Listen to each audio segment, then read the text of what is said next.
నమస్కారం వార్తలకు స్వాగతం. ముందుగా ముఖ్యాంశాలు.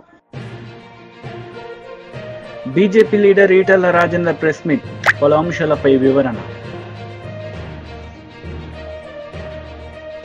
టీడీపీ పోలిట్ బ్యూరో సభ్యులు వర్ల రామయ్య మీడియా సమావేశం, పలు అంశాలపై వివరణ. టీడీపీ పోలిట్ బ్యూరో సభ్యులు వర్ల రామయ్య మీడియా సమావేశం నిర్వహించారు. ఈ సందర్భంగా పలు అంశాలపై ఆయన మాట్లాడారు. ఫైల్ కూడా దగ్ధం చేయడానికి లేదు, డిస్ట్రాయ్ చేయడానికి లేదు, ఫైనల్ ఆర్డర్స్ తీసుకోవటానికి వీలేదని చెప్పండి. అధికార మార్పిడి తథ్యం. రాష్ట్రంలో ఓటర్స్ అందరూ, ప్రజలందరూ కూడా ఒక వర్డిక్ట్ ఇచ్చారు. జగన్మోహన్ రెడ్డి గారు అవుట్, చంద్రబాబు నాయుడు గారు ఇన్, ఇది చెప్పేశారు రాష్ట్ర ప్రజలు. ఈ నేపథ్యంలోనే ఎవరైనా వాళ్ళు అంటారండి, ఈ ఆఫీస్ క్లోజ్ చేస్తారంట. సెంట్రల్ గవర్నమెంట్ చెప్పిందంట, ఈ ఆఫీస్ క్లోజ్ చేస్తారు. అంటే ఈ రోజున ఎంత తొందరపడుతున్నారు. ఎలా క్లోజ్ చేస్తారు? క్లోజ్ చేయడానికి ముందే సెంట్రల్ గవర్నమెంట్ నుంచి ఆర్డర్ రాకముందే చీఫ్ సెక్రటరీ గారు ఎట్లా నోట్ ఫైల్ ఇస్తారు, ఇదంతా తీస్తాం బయటికి, ఇదంతా బయటకు వస్తుంది. అందుకే అధికార గణానికి తెలియజేస్తున్నా, ఎప్పటి వరకు చాలా తప్పులు చేశారు. తప్పులు చేయని అధికారులు చాలా అరుదుగా ఉన్నారు. That also we know. ఫర్దర్గా తప్పులు చేయొద్దని చెప్పి కూడా మేము విజ్ఞప్తి చేస్తున్నాం. ఏ ఫైల్ కూడా డిస్ట్రాయ్ చేయడానికి లేదు, ఏ ఫైల్ కూడా మీరు క్లోజ్ చేయడానికి లేదు. ఇప్పుడు ఇది చాలా క్రూషియల్ టైం. ఇది మీరు ఏదన్నా నిర్ణయం తీసుకున్నారంటే మీరు తప్పు చేసినట్టు లెక్క. వెయిట్, కొత్త గవర్నమెంట్ వచ్చేంత వరకు కూడా దయచేసి వెయిట్ చేయండి అని చెప్పి కూడా మేము తెలియచేస్తున్నాం. ఈ ఫైల్స్, మాన్యువల్ ఫైల్స్, ఏ ఫైల్ కూడా క్లోజ్ చేయడానికి వీల్లేదని చెప్పి కూడా తెలియజేస్తున్నా. పోలీస్ అధికారులు చాలా కంగారు పడిపోతున్నారు. ఒక పక్క బందోబస్తు చేస్తూనే, ఒక పక్క శాంతి భద్రతలు కాపాడుతూ ఉన్న మిషన్లో నాటకం ఆడుతూనే చాలామంది అధికారులు పోలీస్ స్టేషన్లో ఎఫ్ఐఆర్లు తగలబెడుతున్నారు. పోలీస్ స్టేషన్లో కేసు ఫైల్స్ అన్ని కూడా డిస్ట్రాయ్ చేస్తూ ఉన్నారు. చేయొద్దని చెప్పి కూడా తెలియజేస్తున్నాం. రాష్ట్ర డీజీపీకి మేము విజ్ఞప్తి చేస్తున్నాం. Ask all the police stations, all police officers not to destroy any file. ఏం చేద్దాం, వచ్చిన తర్వాత అన్ని సమీక్ష చేయిస్తాం. తెలిసి తప్పు చేసిన వాళ్ళు తప్పకుండా శిక్ష అనుభవించవలసిందే. తెలిసి తప్పు చేసిన వాళ్ళు, నేను చాలా జాగ్రత్తగా మాట్లాడేటప్పుడు తెలిసి తప్పు చేసిన వాళ్ళు, కావాలని తప్పు చేసిన వాళ్ళు, అధికార పార్టీకి లాలూచిపడి తప్పు చేసిన వాళ్ళు, అధికార పార్టీ మోచేతి నీళ్లు తాగి తప్పు చేసిన వాళ్ళు కూడా శిక్ష అనుభవించవలసిందే. కనుక director general of police or additional DG administration మీ అందరికి కూడా విజ్ఞప్తి చేస్తున్నాం. Ask all the police officers not to destroy any file without a valid direction. దయచేసి చెప్పండి అని చెప్పండి. మిగతా అధికారులందరూ కూడా నేను తెలియజేస్తూ ఉన్నా. చాలామంది టెయింటెడ్ ఆఫీసర్స్ ఉన్నారు, మచ్చలు పడ్డ ఆఫీసర్స్. వాళ్ళందరూ కూడా విజ్ఞప్తి చేస్తున్నా, మీరు ఏ ఫైల్స్ కూడా మీరు సరిదిద్దటానికి వీల్లేదు. ఇప్పుడు తప్పులు దిద్దుకోవటానికి వీల్లేదు. మీరు తప్పు చేసి దాన్ని కప్పిపుచ్చుకోవటానికి ప్రయత్నాలు చేయొద్దని చెప్పి కూడా నేను తెలియజేస్తున్నా. It is a serious issue. ఎందుకంటే పక్కన తెలంగాణలో చూసాం కదా, దాని మీద పెద్ద ఎంక్వైరీ, జ్యుడిషియల్ ఎంక్వైరీ ఆర్డర్ చేయాల్సి వచ్చింది. వాళ్ళు టెలిఫోన్ ట్యాపింగ్ చూసాం కదా, ఆర్డర్ చేయాల్సి వచ్చింది. మరి అధికారులు ఈ 5 సంవత్సరాలుగా వాళ్ళు వెలగబెట్టిందంతా, వాళ్ళు చేసిన తతంగం అంతా బయటకు రావాలి కదా. అందుకని అధికారులు, నేను కింద స్థాయి అధికారులకు కూడా తెలియజేస్తున్నా, పై అధికారులు ఏమన్నా తప్పు చేయమంటే చేయకండి. మీరు కానిస్టేబుల్స్ ఉంటారు, హెడ్ కానిస్టేబుల్స్ ఉంటారు, ఎస్ఐస్ ఉంటారు, లేకుంటే సెక్రటేరియట్లో కింద సెక్షన్ ఆఫీసర్స్ ఉంటారు, ఇంకా క్లర్క్స్ ఉంటారు. వాళ్ళందరూ కూడా తెలియజేస్తున్నా, మీ అధికారులు ఎవరన్నా తప్పు చేయమంటే చేయకండి. మీ మెడకు కూడా చుట్టుకుంటుంది అది. పక్కన తెలంగాణ రాష్ట్రం చూస్తున్నారు, judicial enquiry is going on. వాటన్నిటి మీద, ఫైల్స్ మాయం మీద. అందుకని మన రాష్ట్రంలో ఒక్క ఫైల్ కూడా మాయం అవటానికి లేదు. ఆల్ ప్రిన్సిపల్ సెక్రటరీస్, సెక్రటేరియట్లో ఉన్న రాష్ట్రంలో ఉన్న ప్రిన్సిపల్ సెక్రటరీస్ అందరికి కూడా నేను విజ్ఞప్తి చేస్తున్నా, you direct your people not to destroy any file అని కూడా నేను విజ్ఞప్తి చేస్తున్నాను. తర్వాత మన విషయానికి వచ్చినట్లయితే, శాంతి భద్రతలు కాపాడటంలో ఘోరంగా విఫలమైంది రాష్ట్రం. జగన్మోహన్ రెడ్డి గారికి అర్థమైంది తాను వెళ్ళిపో. కాంగ్రెస్ నేతలు మీడియా సమావేశం నిర్వహించారు. ఈ సందర్భంగా పలు అంశాలపై వారు మాట్లాడారు. అతి త్వరలో ముఖ్యమంత్రి గారు ఈ విషయాలు ప్రకటిస్తారు.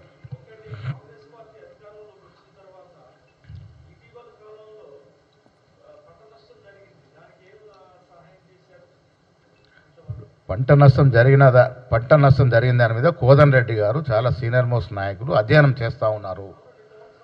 డెఫినెట్గా ప్రకటిస్తారు. ఏది ఉన్నా కొద్ది వెనక ముందు కానీ వస్తుంది. ఖజానా పరిస్థితి అంటే ఒక్కసారి మీరు మాకన్నా ఎక్కువ నిష్ణార్థులు అధ్యయనం చేయండి. ఇవాళ రాష్ట్ర ఖజానా పరిస్థితి, రాష్ట్ర ఆర్థిక పరిస్థితి ఏమిటి, ఎలాంటి పరిస్థితి మనకు రాష్ట్రాన్ని ప్రభుత్వాన్ని అప్పచెప్పినారు.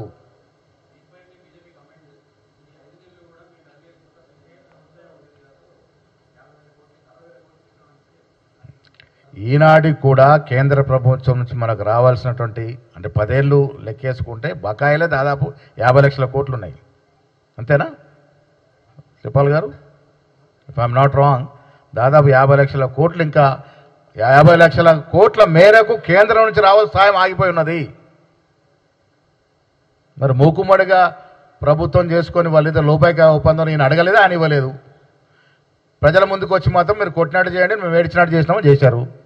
మాటికి మేము బీజేపీతో సంబంధం లేదంటున్నారు. సిగ్గు ఉన్న నాయకులు ఎవరైనా మాట్లాడేది. ఇవాళ నల్ల చట్టాలు తీసుకొస్తే కేంద్రంలో ఈ కేసీఆర్ ప్రభుత్వం సాయం చేయలేదా? నల్ల చట్టాలు తీసుకొచ్చి 2 రోజులు ధర్నాలు చేశారు మంత్రులు, నాయకులంతా. అరే మేము ఆశ్చర్యపోయాం, మాకన్నా పెద్ద ఎత్తున ధర్నాలు చేస్తున్నారు ఏంటని. 3వ రోజు తోక ముడుచుకుని బిల్లుకు మద్దతు తెలిపినారు. వీరు ఇవాళ రైతుల గురించి మాట్లాడుతూ ఉన్నారు.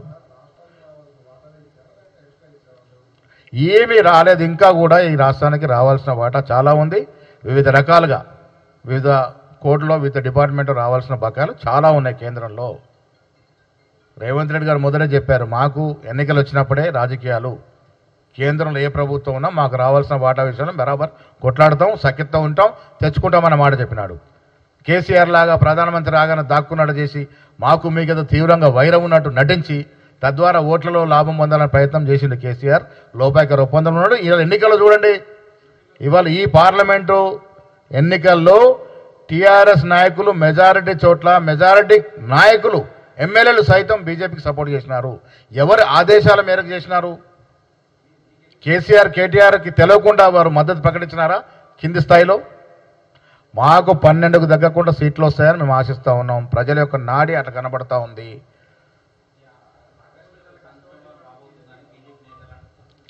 ఆగస్ట్ సంక్షోభం అనేది ఒక ఎన్టీఆర్కే పరిమితం.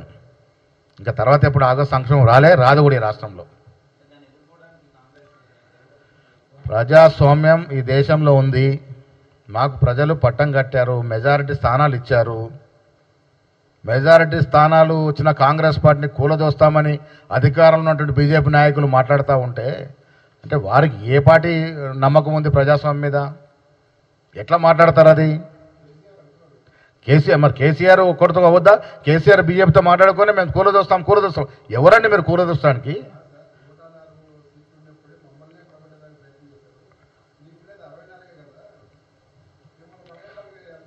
మెజారిటీ సీట్లు మాకున్నాయి.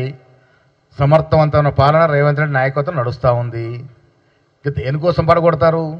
అంటే మీరు 10 ఏళ్ళేది ఎలగబెట్టారు, ప్రజలు మీరు కోరుకుంటారనా? ప్రజలను మీరు తిప్ప చేసి మీరు ఇంటికి పంపినారు కదా. అసెంబ్లీలో బీజేపీ టీడీపీ లీడర్ మీడియా సమావేశం నిర్వహించారు. ఈ సందర్భంగా పలు అంశాలపై ఆయన మాట్లాడారు. ఏం ఉద్ధరించావు, నీకు ఎంపీ సీట్లు వస్తాయి. ఇవాళ వైనాట్ పులివెందుల అని ప్రజలు అడుగుతున్నారు. కడప జిల్లాలో కడప ఎంపీ కూడా గెలవబోతున్నాం అనే సమాచారాలు బయటకు వస్తూ ఉన్నాయి. ఇటువంటి పరిస్థితుల్లో ఈరోజు 3 రోజుల తర్వాత బయటకు వచ్చి ఇటు సోషల్ మీడియా కానీ మీడియా కానీ దేశం అంతా రాష్ట్రం అంతా ఘోషిస్తూ ఉంటే తట్టుకోలేక ఈరోజు నీ బెంచ్ కంపెనీలో నువ్వు పెంచి పోషించిన ఈ సైన్యం, ఈ ఐపాక్ ముఠా వాలంటీర్ వ్యవస్థను అడ్డం పెట్టుకొని ప్రజల వ్యక్తిగత సమాచారాన్ని, వ్యక్తిగత డేటాని ఇవంతా కూడా చోరీ చేసిన ముఠా ఐపాక్ రుషిపా సింగ్ ముఠా. వీళ్ళు చేసిన దోపిడీ, వీళ్ళు చేసిన డేటా చోరీ ఇవన్నీ కూడా రాబోయే ప్రభుత్వం ఎన్డీఏ కూటమి చంద్రబాబు గారి నాయకత్వంలో ఎన్డీఏ ప్రభుత్వం ఏర్పడుతుంది.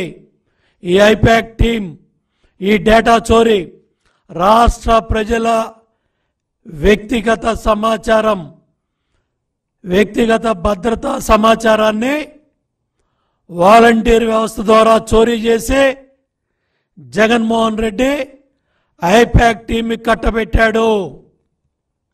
ఇవాళ దేనికి నీ మిడిసిపాటు, నీ బడాయ్ బాబాయిని గొడ్డలతో చంపిన ముద్దాయిల్ని నీ తమ్ముడు అవినాష్ రెడ్డిని కాపాడుతున్నందుకు నిన్ను గెలిపిస్తారా? ధరలు, నిత్యావసర వస్తువులు, పేదల రక్తాన్ని పీల్చి 8 లక్షల కోట్ల రూపాయల భారం వేసినందుకు నిన్ను ఉద్ధరిస్తారా రాష్ట్ర ప్రజలు? ఎస్సీ ఎస్టీ సప్లాన్ అన్ని నిధులు 1.5 కోట్లు నిధులు మళ్లించి ఏం ఉద్ధరించావని మళ్ళీ పగటకల్లకంటున్నావు. జగన్ రెడ్డి సమాధానం చెప్పమని కూడా నేను అడుగుతా ఉన్నా. అన్నా క్యాంటీన్లో పేదవాడికి అన్నం పెడితే ఓరవలేకపోయావు, పెళ్లి కానుకలు ఇస్తే ఓరవలేకపోయావు, 100కు పైగా ఎస్సీ ఎస్టీ బీసీ మైనార్టీ పథకాలన్నీ రద్దు చేశావు. దీనికోసం నువ్వు కళ్ళకంటున్నావు. మద్యపాన నిషేధం చేస్తేనే ఓట్లు అడుగుతా ఉన్నావు. అవన్నీ మర్చిపోయావు. మాట ఇచ్చావు, మడం తిప్పావు. దానికోసం నీ మిడిసిపాటు. నాసిరకం మద్యం, విషపూరిత మద్యం, 35,000 మంది సామాన్య పేద మధ్యతరగతి కుటుంబాలు మంగళసూత్రాలు తెంచినందుక మీ మిడిసిపాటు? కరెంట్ ఛార్జీలు 3 పెంచినందుక మీ మిడిసిపాటు? బస్ ఛార్జీలు పెంచినందుక మీ మిడిసిపాటు? ఇసుక ధరలో అడ్డగోలుగా 4 రెట్లు పెంచి 40 లక్షల మంది భవన నిర్మాణ కార్మికులు పొట్టగొట్టినందుక మీరు గెలుస్తానని ఎగిరెగిరి పడతా ఉన్నారు? 30,000 మంది మహిళలు అదృశ్యమయ్యారని కేంద్ర సంస్థల పార్లమెంట్లో చెప్తే సమాధానం చెప్పే ధైర్యం మీ ప్రభుత్వం దగ్గర లేదు. జాబ్లెస్ క్యాలెండర్ ఇచ్చినందుకు నిరుద్యోగ యువత కసిగా ఇవాళ ఎంత పెద్ద ఎత్తున బూతుల దగ్గరికి వచ్చి యువత పెద్ద ఎత్తున చైతన్యంతో ఓటేస్తే తట్టుకోలేక 72 గంటల తర్వాత బయట వచ్చి నేను 20 ఎంపీలు గెలుస్తా, 22 మంది ఎంపీలు గెలుస్తానని జప్పాలు డప్పాలు కొట్టుకుంటున్నావా జగన్ రెడ్డి? రివర్స్ పిఆర్సీ ఇచ్చినందుక నీకు ఓటేస్తారు. 4 లక్షల మంది ఉద్యోగ సోదర సోదరీమణులంతా కూడా మండు టెండర్లో 90% పైగా 4 రోజులు నిలబడి మీరు ఎన్ని ఇబ్బందులు పెట్టినా కసిగా ఓట్లేసిన ఉద్యోగస్తుల కుటుంబాలు కనపట్టలేదా జగన్ రెడ్డి అని కూడా నేను అడుగుతా ఉన్నా. పోలవరాన్ని నట్టేటా ముంచేశావు, గోదావరిలో నదుల అనుసంధానాన్ని గాలికి వదిలేశావు, ప్రాజెక్టులన్నీ నట్టేటా ముంచేశావు, రాయలసీమ ప్రాజెక్టుని గాలికి వదిలేశావు, రాయలసీమ ద్రోహిగా చరిత్రలో ఉంటావు. ఇందుకోసం బీజేపీ లీడర్ మీడియా సమావేశం నిర్వహించారు. ఈ సందర్భంగా పలు అంశాలపై ఆయన మాట్లాడారు. స్పష్టత లేనటువంటి ఒక వ్యక్తి ఈ ముఖ్యమంత్రి రేవంత్ రెడ్డి అని చెప్పని నేను పేర్కొంటా ఉన్నా. రుణమాఫీ అని పదే పదే మాట్లాడుతూ రైతులని శాశ్వతంగా రుణగ్రస్తులుగా చేస్తున్నటువంటి వ్యక్తులు ఈ రేవంత్ రెడ్డి ప్రప్రథముడు అని చెప్పని నేను ఈ సందర్భంగా పేర్కొంటా ఉన్నా. ఇకపోతే పరపతి రుణాలు, సహకార సంఘంలో సాగవలసినటువంటి ఒక పరపతి రుణాలు అది దిక్కే లేకుండా పోయింది. సహకార రంగాన్ని పూర్తిగా నిర్వీర్యం చేసింది. అసలు వ్యవసాయాన్ని సంక్షోభంలోకి నెట్టేసేటువంటి విధంగా ఈ ప్రభుత్వం వ్యవహారం తీరు ఆ దిశలో పడతా ఉందని చెప్పని నేను పేర్కొంటా ఉన్నా. ఇంకొక వైపున సబ్సిడీ విత్తనాలు ఉచిత పంపిణీ గాలికి వదిలేశారు. సబ్సిడీ పైన ఏర్పాటు కావాల్సినటువంటి డ్రిప్పు స్ప్రింక్లర్ నీటి మీద రాతల్లాగా మిగిలిపోయినాయి. రైతు బంధు జాప్యం మనం చూస్తూనే ఉన్నాం. అదనం ఇస్తారో ఈరోజు తెలియనటువంటి ఒక పరిస్థితి.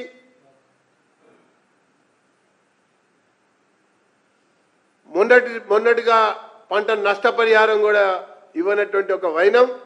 ఇంకొక వైపున ఫసల్ బీమాని మేము అమలు చేస్తామని చెప్పారు. మరి ఫసల్ బీమాని అమలు చేస్తామని చెప్పిన తర్వాత ప్రభుత్వ పరంగా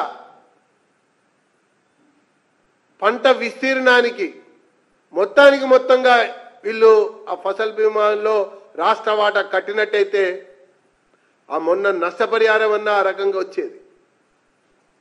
దానికి కూడా వీళ్ళు నిధులు విడుదల చేయాల, అది కూడా కట్టడానికి ముందుకు రాలా. కేవలం పేరుకు మాత్రమే ఆ ఫసల్ బీమా అమలు చేస్తామన్నటువంటి ఒక అంశం అలా పడి ఉందని చెప్పని నేను పేర్కొంటా ఉన్నా. ఇక ఉద్యానవనాలు, పశు సంపద, పాడి పరిశ్రమ, కోళ్ల పరిశ్రమ ఇవన్నీ కూడా అధోగతి పాలైనాయని చెప్పని నేను పేర్కొంటా ఉన్నా. ఈ యొక్క వ్యవసాయం సంక్షోభ దిశగా అడుగులు పడుతున్నాయని చెప్పని నేను పేర్కొంటున్నా. ఒకవైపున ఆర్థిక సంక్షోభం, దివాలా తీసిన ఖజానా, కొత్త అప్పులు పుట్టే పరిస్థితి లేనటువంటి వైసీపీ లీడర్ మెరుగు నాగార్జున మీడియా సమావేశం నిర్వహించారు. ఈ సందర్భంగా పలు అంశాలపై ఆయన వివరణ ఇచ్చారు. ఎక్కడ ఏమీ పట్టించుకోలే. అంటే ఇది ఒక ప్లాన్ ప్రకారం కేంద్రంతో కుమ్మక్కై ఒక ప్లాన్ ప్రకారం ఈ రాష్ట్రంలో జగన్మోహన్ రెడ్డి గారిని అడ్డుకట్ట వేయాలనే ఒక కుట్రతో తప్ప వేరే ఆలోచన లేదు. చాలామంది పోలీసు అధికారులు పచ్చ చొక్కాలు వేసుకున్నారు. నేను ఒకటే చెప్తా ఉన్నా, ఏ పోలీసు అధికారైనా ఎవరైనా ఈ రాష్ట్రంలో మేము మరలా అధికారంలోకి రాకపోతా ఉన్నాం, ఖచ్చితంగా ఎంక్వైరీ చేస్తాం. మీరేదో మా నాయకుడిని మమ్మల్ని ఓడించాలని చూస్తే ఆంధ్రప్రదేశ్లో ప్రజలు న్యాయ నిర్ణేతలుగా ఉన్నారు. జగన్మోహన్ రెడ్డి గారిని అంచెలంచెల విశ్వాసంతో జగనన్న గెలిపిస్తానికి సిద్ధంగా ఉన్నారు. అందుకని ఎక్కడ మాకు ఈరోజు కేంద్రంలో ఒక పోలీస్ అబ్జర్వర్ని వేశారు. మరి ఆయన ఏమైపోయాడో తెలియదు, ఎవరు ఇన్ఫ్లుయెన్స్ పొందాడో తెలియదు. పోలీసుల్ని చక్కగా ప్లాన్ ప్రకారం సిస్టమేటిక్గా తెలుగుదేశం పార్టీకి చంద్రబాబుకి అడుగులు ముడుగులు వచ్చారు తప్ప వైఎస్ఆర్ కాంగ్రెస్ పార్టీ శ్రేణుల్ని నిలవరించాలని ఆలోచన తప్ప ఎన్నికల విధులు కరెక్ట్గా చేయించాల. ఇప్పటికీ చూస్తూ ఉన్నాం. ఈ రోజుకి దాడులు చేయిస్తూ ఉన్నారు, ఈ రోజుకి అఘాయిత్యాలు జరుగుతూ ఉన్నాయి. ఎందుకు కరెక్ట్గా రియాక్ట్ అవ్వలేకపోతా ఉన్నారో ప్రజలు కూడా గమనించాలి. ప్రజలు అర్థం చేసుకుంటున్నారు. చంద్రబాబు ఓడిపోతున్నాడు, చంద్రబాబు కేంద్రంతో లాలూచి అయ్యాడు, కేంద్రం ఇన్ఫ్లుయెన్స్తో ఈరోజు ఎన్నికల్లో జగన్మోహన్ రెడ్డి గారిని ఓడించాలని చూస్తూ ఉన్నాడు. కానీ జగనన్న చేసినటువంటి గొప్ప గొప్ప కార్యక్రమాలు ఆంధ్రప్రదేశ్లో ప్రజానీకం ఉవ్వెత్తున ఎగిసిపడ్డారు, జగనన్నకు కొమ్ముగాశారు. మళ్ళా ఆంధ్రప్రదేశ్లో జగనన్న ముఖ్యమంత్రిగా చేసుకోవటానికి సిద్ధంగా ఉన్నారు. కానీ చంద్రబాబు కోటే చెప్తా ఉన్నా, నువ్వు ఎప్పుడు పేదల మీద పడుతున్నావో, దళితుల మీద పడతా ఉన్నాడో, ఎస్సీ ఎస్టీ బీసీ మైనారిటీల మీద అఘాయిత్యాలు చేయిస్తా ఉన్నావో, నీ రాజకీయ అంతం జరుగుతూ ఉంది, గమనించు. జూన్ 4వ తారీఖున పటాపంచలైపు ఆంధ్రప్రదేశ్లో వైఎస్ఆర్ కాంగ్రెస్ పార్టీ అఖండమైన విజయం జరుగుతూ ఉంది. చంద్రబాబు రథచక్రాలు విరిగిపోతాయని కూడా మీ ద్వారా తెలియపరుస్తా ఉన్నా. ఇంతటి క్రూరమైనటువంటి ఇంత ఈరోజు చూస్తూ ఉన్నారు. ఎక్కడెక్కడి నుంచో తీసుకొని వచ్చి విదేశాల్లో ఉన్న తీసుకొని వచ్చి డబ్బులు ఖర్చు పెడతా ఉన్నారు. మేము చెప్తా ఉన్నాం, విదేశాల నుంచి వచ్చినా చంద్రబాబు ఎన్ని కుట్రలు కుతంత్రాలు చేసినా కేంద్ర జగన్మోహన్ రెడ్డి గారు ఒక నూతన అధ్యాయాన్ని, ఒక పాజిటివ్ ఓటుని, ప్రజా సంక్షేమాన్ని భుజాన వేసుకుని నడిపినటువంటి ముఖ్యమంత్రి రాష్ట్ర రాజకీయాల్లో ఒక కల్పితురాయిగా పోతా ఉన్నాడు. జగన్మోహన్ రెడ్డి గారి యొక్క గొప్ప ఆశయమో ఆలోచన అదే. పేద ప్రజల యొక్క స్థితిగతులు మెరుగుపడాలా, రాష్ట్రం బాగుండాలా, భావితరాలు బాగుండాలా, భవిష్యత్తు ఈ రాష్ట్రంలో ఉన్న పేదరికంతో పాటు చదువులమ్మ తల్లి ఆంధ్రప్రదేశ్లో వాలలాడాలని గొప్ప ఆలోచనతో పరిపాలన చేస్తే అవే ఈరోజు మాకు శిరోధార్యమైంది, అవే మాకు ఈరోజు పట్టం కట్టబోతా ఉన్నాయి. జగనన్న మరలా ముఖ్యమంత్రి అవటానికి ఆస్కారం కలిగింది. చంద్రబాబు లాగా కుట్రలు కుతంత్రాలు దోపిడీలు అఘాయిత్యాలకు ఆలోచనలు ఉంటే అతని పరిస్థితి అఘాయిత్యమే, అతను అఘాతానికి వెళ్ళిపోతా ఉన్నాడని తెలియపరుస్తూ ఈ రాష్ట్రంలో జగనన్నకు ఓటేసిన ప్రజానీకానికి 2 చేతులు జోడించి నమస్కరిస్తూ రామరాజ్యం మరలా కొనసాగబోతా ఉంది. సుభిక్షమైన పరిపాలన ఆంధ్ర రాష్ట్రంలో మరలా రాబోతా ఉంది. ప్రజలు, ప్రాంతాలు, రాష్ట్రం సస్యశ్యామలం కాబోతా ఉంది. జగనన్న మరలా ఈ ఆంధ్ర రాష్ట్రంలో ఊవెత్తర ఎగిసిపడుతూ మరలా ప్రభుత్వాన్ని ఏర్పాటు చేయబోతా ఉన్నాడని చాలా గర్వంగా తెలియపరుస్తూ ఈ కుట్రలు, కుతంత్రాలు, దాగుడు మూతలకి చెల్లుచీటీ కాబోతామని మీ ద్వారా తెలియపరుస్తా ఉన్నా.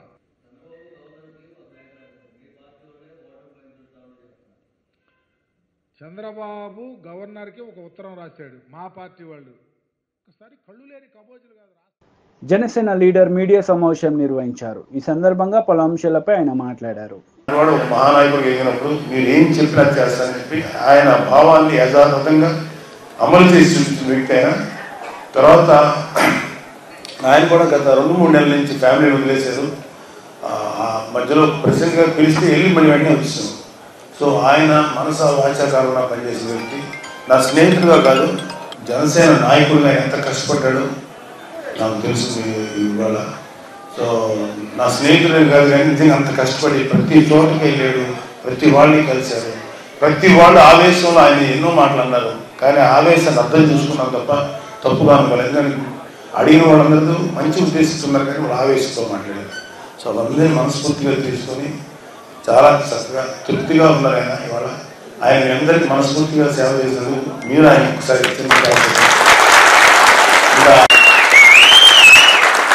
మా మర్రెడ్డి శ్రీనివాసరావు గారు ప్రజారాజ్యం మాతో ఉన్నారు. తర్వాత జనసేనలోకి వచ్చారు. ఆయనకి అసలు ఒక్కరోజు కూడా అనపర్తి నియోజకవర్గానికి ఇన్ఛార్జ్ ఏ రోజు కూడా గారు నాకు ఒక ఎమ్మెల్యే నిలబడాలి, అయితే ఒక చోటకి వెళ్ళి జిల్లా పరిషత్ చైర్మన్ నిలబడాలి, ఏది అడగల. కేవలం మా కుటుంబం అంటే అవ్యాజమైన ప్రేమ. కళ్యాణ్ బాబు గారి యొక్క ఆలోచనలు, కళ్యాణ్ బాబు గారి యొక్క పార్టీ విధి విధానాలకి చాలా ఇన్స్పైర్ అయ్యి ఎప్పుడు బయటికి రాలా, ఎప్పుడు వెనకాల నుంచి పనిచేసేది, వెనకండే అందరినీ మోటివేట్ చేసుకుంటూ వచ్చే వ్యక్తి. ఎటువంటి స్వార్థం లేకుండా పనిచేశారు. ఈ రోజు కూడా ఏ స్వార్థంతోనూ పనిచేయట్లేదు, హ్యాపీగా పనిచేసాం. మన వాళ్ళందరినీ చక్కగా కూడగొట్టుకున్నాం, చక్కగా వాళ్ళందరి సహకారం తీసుకొని పని చేయించాం అని మాట్లాడిన వ్యక్తి. అన్ని విధాలుగా ఇంకా ఆయన చేసిన పని ఎట్లా ఉంటుందంటే, ఒక 10 తలలు ఉంటే ఎట్లా ఉంటుందో ఒక మనిషికి అంత పనులు, అంత మల్టీ టాస్కింగ్ పనులు ఎన్నో కష్టపడి చేశారు. ఆయనకు ఒక టైంలో చూసి అంతే భయం వేసి కోపం కూడా అసలు కోపం దానికి రాదు. అలాంటి వ్యక్తికి కూడా కొంచెం కోపం వచ్చింది. అంటే ఎంత కష్టపడ్డాడో మీరందరూ అర్థం చేసుకోండి. మర్రెడ్డి గారు ఇక్కడ ద్వారపూడిలో ఉంటారు, ఎప్పటికీ మీకు అందుబాటులో ఉంటారు, మేము అందరూ అందుబాటులో ఉంటారు, వేరే తర్వాత చెప్తాను. సో ఆయన కూడా మీ అలాగే తుమ్మలపల్లి రమేష్, ఆయన మాటల మనిషి, జాతర మనిషి, జగ్గంపేటకి చాలా ఇన్ఛార్జిగా ఉన్నారు.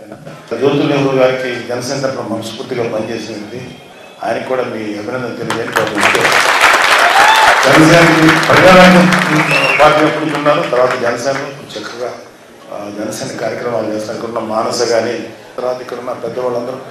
బీజేపీ లీడర్ మీడియా సమావేశం నిర్వహించారు. ఈ సందర్భంగా పలు అంశాలపై ఆయన మాట్లాడారు. చేసుకున్న వాళ్ళందరూ కూడా ఇవాళ ఇష్టపడుతున్న పార్టీ భారతీయ జనతా పార్టీ, ఇష్టపడుతున్న నాయకుడు నరేంద్ర మోడీ గారు. కాబట్టి ఇవాళ వాళ్ళకి అన్ని విషయాలు తెలుసు. ఒకప్పుడు ఏం జరుగుతుందో తెలియని పరిస్థితి ఉండే. క్షణాల మీద మా పట్టభద్రుల దగ్గర సెల్ ఫోన్లలో దేశంలో ఏం జరుగుతూ ఉంది, ప్రపంచంలో ఏం జరుగుతూ ఉంది అవన్నీ చూస్తూ ఉన్నారు. కాబట్టి పట్టభద్రులకు మేము మళ్ళీ ఏదో చెప్పాలంటే అక్కడ లేకుండానే ఒక్కటైతే సత్యం ఏంటంటే, నరేంద్ర మోడీ గారి ఏలుబడిలో, నరేంద్ర మోడీ గారి నాయకత్వంలో ఈ దేశం ఇంతకుముందు మా వెంకటేష్ గారు చెప్పినట్టుగా ఆర్థికంగా మాత్రమే ఎదగడం కాదు, ఇలా ఆత్మగౌరవపరంగా కూడా ప్రపంచ చిత్రపటం మీద భారత ఔన్నత్యాన్ని, భారత గౌరవాన్ని సమున్నతంగా నిలిపిన వ్యక్తి నరేంద్ర మోడీ గారు అని చెప్పి ఇలా వీళ్ళంతా మాట్లాడతాము. మొన్న మేము ఎన్నికలు చూస్తే మాకు బాగా ప్రచారం చేసిన దాంట్లో ఐటీ ఎంప్లాయీస్ కావచ్చు, ప్రభుత్వ ఉద్యోగులు కావచ్చు, వాళ్ళకు బయటికి చెప్పుకునేటువంటిది ఉండకపోవచ్చు, కానీ రిటైర్డ్ ఎంప్లాయీస్ కావచ్చు, పట్టభద్రులు కావచ్చు, మొట్టమొదటి అసలు అంటే ఎవరు చెప్పకపోయినా, ఎవరు పిలవకపోయినా వాళ్ళంతటా వాళ్ళే బాధ్యతగా భావించి వాళ్ళు మా ఎన్నికల్లో మా గెలుపు కోసం ప్రయత్నం చేసింది. కాబట్టి డెఫినెట్గా ఇవాళ వరంగల్, ఖమ్మం, నల్లగొండ, ఉత్తర తెలంగాణకి చాలా గుండెకాయ లాంటి జిల్లాలు, చైతన్యానికి మారుపేరు ఉన్న జిల్లాలు మూడు. ఇవాళ చైతన్యానికి మారుపేరుగా ఉన్నటువంటి జిల్లాలు. కాబట్టి డెఫినెట్గా మా పట్టభద్రులందరూ కూడా ఇవాళ నరేంద్ర మోడీ గారిని బలపరచాలని చెప్పి సంకల్పంతో ఉన్నవాళ్ళు. కాబట్టి ఎక్కడికక్కడ మీరే ఎక్కడికక్కడ కథానాయకులై ఇవాళ గుజ్జల ప్రేమేంద్ర గారిని గెలిపించడం ద్వారా నరేంద్ర మోడీ గారికి మళ్ళీ మద్దతు ఇచ్చినట్టుగా ఇలా ఈ దేశానికి మళ్ళీ మనం ఓటేసుకునేటువంటి భాగంగా భావించాలి. కాబట్టి దయచేసి మీరందరూ కూడా గొప్పగా పాల్గొని గెలిపించాలని చెప్పు. ఇవాళ BRS party today irrelevant party, దానికి ఇవాళ ఎక్కడ లేదు, నా ఇక్కడ లేదు అక్కడ లేదు. ఇంతకుముందు మా రామచంద్ర గారు చెప్పినట్టుగా ప్రజాస్వామ్యం పరిడవిల్లాలంటే చట్టసభలలో అధికార పక్షం కావచ్చు ప్రతిపక్షం కావచ్చు స్ట్రాంగ్గా ఉండాలి. ఇవాళ ఏకపక్షంగా ఉండేటువంటి ఆస్కారం ఉంది. ఇవాళ గుజ్జల ప్రేమేంద్ర రెడ్డి గారికి 40-42 సంవత్సరాల ఈ చరిత్రలో అనేక విషయాల పట్ల సమగ్రమైన అవగాహన ఉన్నవాడు కాబట్టి ఇవాళ శాసన మండలిలో ప్రజల సమస్య. వార్తలు ముగించే ముందు ముఖ్యాంశాలు మరోసారి. BJP leader Etela Rajender press meet, పలు అంశాలపై వివరణ. టీడీపీ పోలిట్ బ్యూరో సభ్యులు వర్ల రామయ్య మీడియా సమావేశం, పలు అంశాలపై వివరణ. ఈ వార్తలు ఇంతటితో సమాప్తం. తిరిగి ప్రసారమయ్యే వార్తల్లో మళ్ళీ కలుద్దాం. అంతవరకు సెలవు. నమస్తే.